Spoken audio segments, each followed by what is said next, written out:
Hi friends, welcome to my channel. ఈ రోజు video చాలా ఇంట్రెస్టింగ్గా ఉందండి. వీడియోని ఎక్కడ స్కిప్ చేయకుండా ఎండ్ వరకు చూసేయండి. పిల్లలిద్దరూ హ్యాపీగా ఆడుకుంటూ ఉండగా ఆంజనేయ స్వామి వచ్చి పిల్లల్ని పిలుస్తూ ఉంటాడు. కానీ ఆనందంలో పిల్లలు పట్టించుకోరు. ఇక ఆంజనేయ స్వామి అంతే కష్టాల్లో ఉన్నప్పుడు మాత్రమే భక్తులకు భగవంతుడు గుర్తొస్తాడు. హ్యాపీగా ఉన్నప్పుడు ఎందుకు గుర్తొస్తాడు అని మనసులోనే అనుకుంటూ పిల్లలు అని గట్టిగా అరవడంతో ఆంజనేయ స్వామి అని అంటూ పిల్లలిద్దరూ ఆంజనేయ స్వామి దగ్గరికి వస్తారు. ఇక నన్ను మర్చిపోయారా అని అడుగుతుండగా ఎప్పుడొచ్చారు మీరు అని పిల్లలు అంటూ ఉంటారు. చాలాసేపు అవుతుంది వచ్చి, నేను పిలుస్తున్నా మీరు పలకట్లేదు అని ఆంజనేయ స్వామి అంటూ ఉండగా, పిలిస్తే గాని రాని మీరు మేం పిలవక ముందే ఎందుకు వచ్చారు అని అడుగుతూ ఉంటారు పిల్లలు. అయితే వెళ్ళిపోనా అని ఆ స్వామి అంటుండగా, అయ్యో అలా కాదు, ఆనందంలో ఉన్నాం మేము, అందుకే చూసుకోలేదు అని పిల్లలు అంటూ ఉంటారు. అది నాకు అర్థమవుతుంది, మీరు ఆనందంలో ఉన్నారని అని స్వామి అంటూ ఉండగా, కోర్టులో కేసుని మా అమ్మే గెలిచింది. ఆవిడ నా అమ్మ కాదని తేలిపోయింది. నేను మా నాన్న దగ్గరే ఉంటాను అని లక్కీ హ్యాపీగా చెప్తుండగా, అవునా అని అంటుంటాడు ఆంజనేయ స్వామి. ఇక మా అమ్మా నాన్నని కలపడానికి ఏదైనా చెయ్యొచ్చు కదా అని అంటుండగా, అది భవిష్యత్తు, నేనేలా చేస్తాను అని ఆంజనేయ స్వామి అంటుండగా, ఏదైనా ఒక ఐడియా ఇవ్వండి అని అడుగుతూ ఉండగా, నేనివ్వాలా అని ఆంజనేయ స్వామి అంటూ ఉంటాడు. మా అమ్మా నాన్నని కలపండి, భవిష్యత్తులోనైనా కలుస్తారా అని పిల్లలు అడుగుతుండగా, భవిష్యత్తు నేను చెప్పలేను కదా అని అంటూ పిల్లలకి అర్థం కానట్టు మాట్లాడి మాయమైపోతారు. ఇక పిల్లలు ఈయనంతే, ఎప్పుడూ కూడా అర్థం కానట్లు మాట్లాడి వెళ్ళిపోతారు అని అనుకుంటూ ఉంటారు పిల్లలు. ఇక మనీషా తన ప్లాన్ ఫ్లాప్ అయినందుకు, డబ్బులు పోయినందుకు డల్గా ఉంటే, దేవయ్యని ఇంకా మంటల్లో పెట్రోల్ పోసినట్టు ఇంకా రెచ్చగొడుతూ ఉండగా మండిపోతూ ఉంటుంది మనీషా.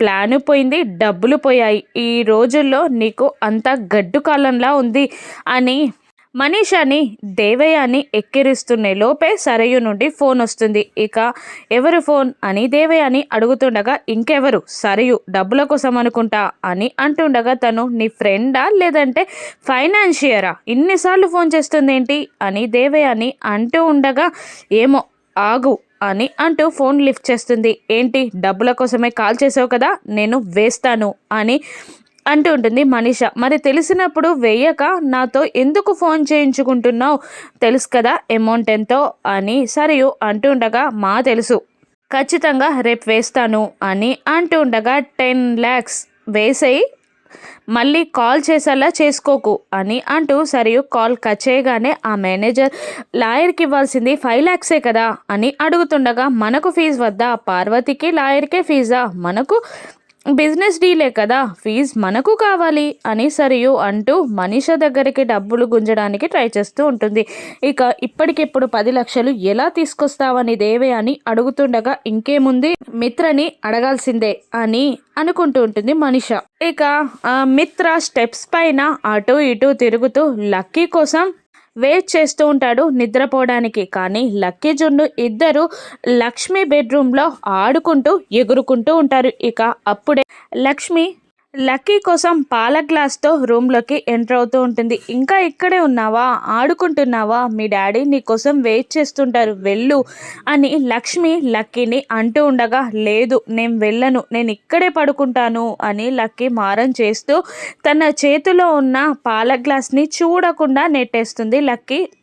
దాంతో లక్ష్మి శారీ పైన మొత్తం పాలు ఒలికిపోతాయి. లక్ష్మి శారీ అంతా పాలైపోతాయి. సారీ అమ్మా అని లక్కీ చెప్తూ ఉంటుంది. అయ్యో పర్లేదు అని అంటూ, నువ్వు మీ డాడీ రూమ్కి వెళ్ళకపోతే మీ డాడీకి నిద్ర పట్టదు, మీ డాడీ పడుకోరమ్మా అని అంటుండగా, జున్ను మధ్యలో మాట్లాడుతూ, లేదమ్మా మేమిద్దరం ఈరోజు ఇక్కడే నీ దగ్గరే పడుకుంటాం అని అంటూ లక్ష్మి మాట కూడా వినకుండా ఇద్దరు పడుకొని ముసుగు తన్నేస్తారు. కొద్దిసేపటికే వాళ్ళు గాఢ నిద్రలోకి జారుకుంటారు. ఈ విషయాన్ని ఆయనకి చెప్పాలి అని లక్ష్మి అనుకుంటూ ఉండగా, తన శారీ పైన పాలు అన్నీ పడడంతో స్నానం చేశాక వెళ్ళి చెప్తాను అని అనుకుంటూ బాత్ చేయడానికి వెళ్ళిపోతుంది. ఇక అప్పుడే లక్కీ కోసం వెతికి విసిగి ఆ లక్ష్మి రూమ్లోకి వస్తాడు మిత్ర. ఇక అక్కడ పిల్లలిద్దరూ పడుకోవడం చూసిన మిత్ర ఇక్కడే పడుకుందా లక్కీ అని అనుకునే లోపే వాష్రూమ్ నుండి లక్ష్మి బయటికి వస్తూ ఉంటుంది. ఇక అలా లక్ష్మి బయటికి రావడంతో మిత్ర భయపడి కర్టెన్ వెనకాల దాక్కుంటాడు.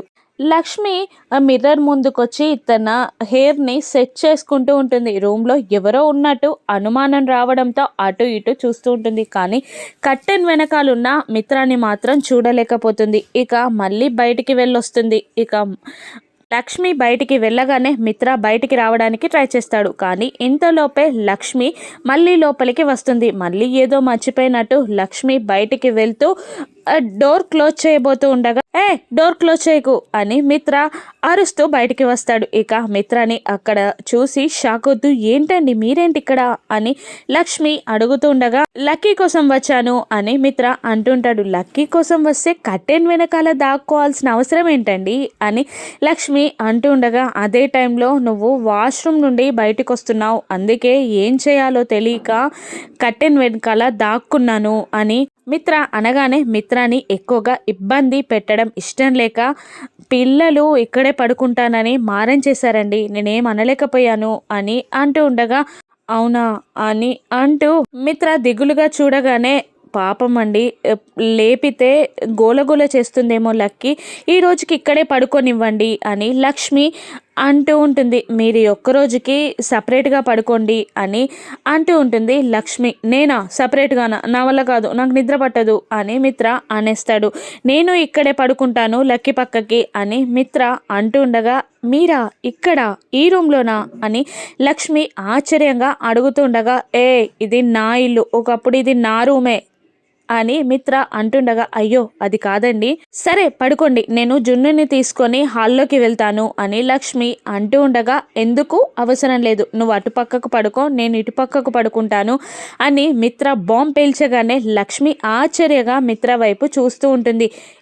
ఏం చూస్తున్నావు, ప్లేస్ ఉంది కదా వెళ్ళి పడుకో అని మిత్ర అంటూ ఉండగా అలాగేనండి అని అంటూ వెళ్ళి పడుకుంటూ మిత్రని ఇలా అడుగుతూ ఉంటుంది. ఏమైనా కావాలా అండి అని లక్ష్మి అడుగుతుండగా ఏంటి అని అడుగుతూ ఉంటాడు మిత్ర. ఇక లక్ష్మి కాదండి, పాలు వాటర్ ఫ్రూట్స్ ఏమైనా తింటారా, ఏమైనా తీసుకురావాలా అని లక్ష్మి అడుగుతుండగా వద్దు నాకు నిద్ర వస్తుంది అని అంటూ ఉంటాడు మిత్ర. అలాగేనండి అని లక్ష్మి పడుకుంటుంది. మళ్ళీ 5 minutes తర్వాత లక్ష్మి కళ్ళు తెరిచి చూసేసరికి మిత్ర లక్ష్మినే కన్నార్పకుండా చూస్తుంటాడు. ఏంటండి ఏమైనా కావాలా, నిద్ర పట్టట్లేదా, ఏమైనా తింటారా అని మళ్ళీ లక్ష్మి అడుగుతూ ఉండగా వద్దు వద్దు నాకు నిద్ర వస్తుంది అని పడుకుంటాడు మిత్ర. ఇక అలా నిద్రలోకి జారుకుంటాడు మిత్ర. ఆ రోజు మిత్ర హ్యాపీగా తన ఫ్యామిలీతో పడుకుంటాడు. తెల్లవారిపోతుంది. ఇక తెల్లవారగానే పిల్లలు లేచి హ్యాపీగా ఆడుకుంటూ వెళ్ళిపోతారు. ఇక 10 lakhs కోసం మనీషా మిత్ర రూమ్కి వెళ్ళగా మిత్ర కనబడకపోయేసరికి ఏంటి ఇంత మార్నింగ్ ఎక్కడికి వెళ్ళాడు అని అనుకుంటూ హాల్లోకి రాగానే డబ్బులు అడిగావా అని దేవయ్య అడుగుతూ ఉంటుంది. లేడు, అసలు మిత్ర రూమ్లోనే లేడు అని మనీషా చెప్పగానే ఇంత మార్నింగ్ ఎక్కడికి వెళ్ళాడు అని దేవయ్య అనుకుంటూ అక్కడికి వస్తున్న పిల్లల్ని మీ డాడీ ఎక్కడా అని అడిగేసరికి పడుకున్నాడు ఇంకా లేవలేదు అని అంటూ ఉంటుంది లక్కీ. మీ రూమ్లో లేడు అని మనీషా అడగగానే అమ్మ రూమ్లో పడుకున్నాడు డాడీ అని లక్కీ బాంబ్ పేల్చగానే మనీషా గుండె బద్దలైనట్టు ఫీల్ అవుతూ లక్ష్మి రూమ్లో మిత్ర పడుకోవడం ఏంటి అని అనుకుంటూ హడావిడిగా రూమ్లోకి వెళ్ళి మిత్ర లే ఇక్కడ పడుకున్నావేంటి అని గోలగోల చేస్తూ ఉండగా లక్ష్మి వచ్చి మనీషాని ఆపు, ఆయన పడుకున్నారు కదా ఎందుకు డిస్టర్బ్ చేస్తావు అని అంటుండగా ఏంటి ఇక్కడ పడుకోబెట్టుకున్నావా మిత్రాని అని అంటూ ఉండగా లేదు ఆయనే వచ్చి పడుకుంటానన్నారు అని అంటూ ఉంటుంది లక్ష్మి. నువ్వేం టెన్షన్ పడకు, మా ఇద్దరి మధ్యలో పిల్లలు కూడా పడుకున్నారులే అని లక్ష్మి వెటకారంగా అంటుండగా అంటే లక్కీని అడ్డం పెట్టుకొని మిత్రని ఇక్కడ పడుకోబెట్టుకున్నావా అని మనీషా అంటూ ఉండగా లక్కీ నా దగ్గర పడుకుంటానని తనే అంది, అందుకే మిత్ర గారు కూడా ఇక్కడే పడుకుంటానని అన్నారు, హ్యాపీగా రాత్రంతా పడుకున్నాం అని అనగానే ముఖం తిప్పుకొని మనీషా వెళ్ళిపోతుంది. ఇక కాసేపు అయ్యాక మిత్ర లేచి గుడ్ మార్నింగ్ అని లక్ష్మికి చెప్పగానే లక్ష్మి షాక్ అవుతూ అని అంటూ ఉంటుంది. ఏంటి గుడ్ మార్నింగ్ చెప్తే అలా అంటున్నావేంటి? నేను మార్నింగ్ లేవగానే లక్కీకి గుడ్ మార్నింగ్ చెప్పడం నా అలవాటు అని మిత్ర అంటుంటాడు. అవునా అని లక్ష్మి అంటుండగా, పిల్లలేరి అని అడుగుతుండగా, లేచి ఆడుకుంటున్నారండి అని లక్ష్మి అంటూ ఉంటుంది.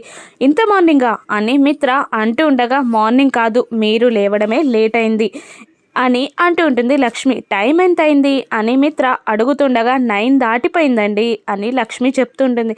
ఇంతలా నిద్రపోయానా? ఇంత మత్తుగా ఎందుకు నిద్రపోయాను అని మిత్ర అడుగుతూ ఉండగా, ప్రశాంతంగా పడుకున్నారండి.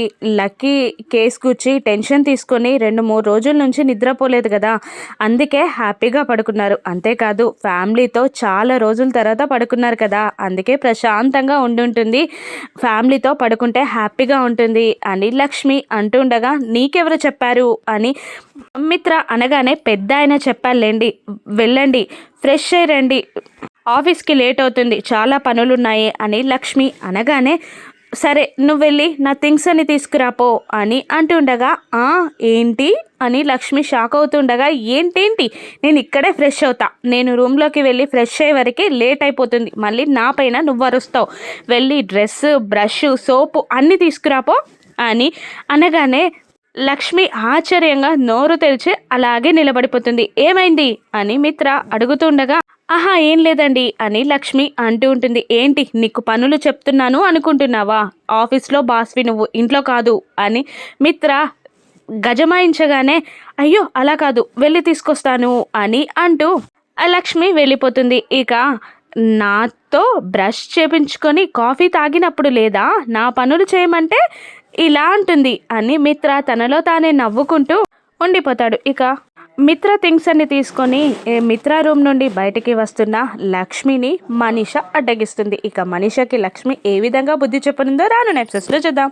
Thank you for watching.